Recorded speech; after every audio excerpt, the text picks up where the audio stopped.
El Principito. Capítulo 1. Cuando yo tenía 6 años vi, una vez, una imagen magnífica en un libro sobre la selva virgen que se llamaba Historias Vividas. Representaba una serpiente boa que engullía una fiera. Esta es la copia del dibujo. En el libro se decía: las serpientes boas tragan su presa toda entera, sin masticarla, después no pueden moverse y duermen durante los 6 meses que dura su digestión. Entonces reflexioné mucho sobre las aventuras de la selva y, a mi vez, logré con un lápiz de color trazar mi primer dibujo. Mi dibujo número 1 era así. Mostré mi obra maestra a las personas mayores y les pregunté si no les daba miedo. Me respondieron: ¿por qué debía darnos miedo un sombrero?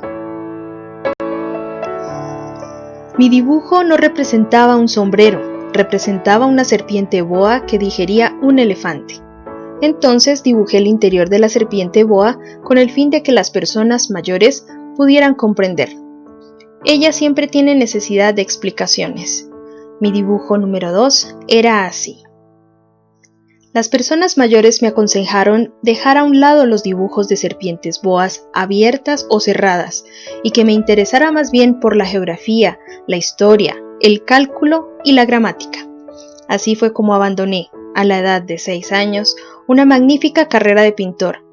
Me había desalentado el fracaso de mi dibujo número 1 y mi dibujo número 2. Las personas mayores nunca comprenden nada por sí mismas, y es fatigoso para los niños estar dándoles explicaciones una y otra vez.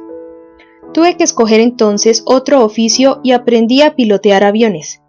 He volado un poco por todo el mundo, y la geografía, en efecto, me sirvió de mucho. Sabía reconocer al primer vistazo la China de Arizona. Es muy útil si uno anda extraviado durante la noche. De este modo, he tenido en el curso de mi vida muchísimos contactos con muchísima gente seria.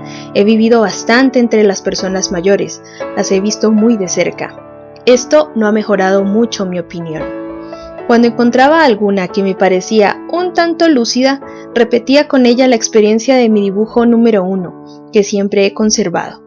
Quería saber si era verdaderamente comprensiva, pero siempre me respondía: es un sombrero. Entonces yo no le hablaba ni de serpientes boas, ni de selvas vírgenes, ni de estrellas. Me adecuaba a su altura. Le hablaba de bridge, de golf, de política y de corbatas. Y la persona mayor se alegraba mucho de conocer a un hombre tan razonable.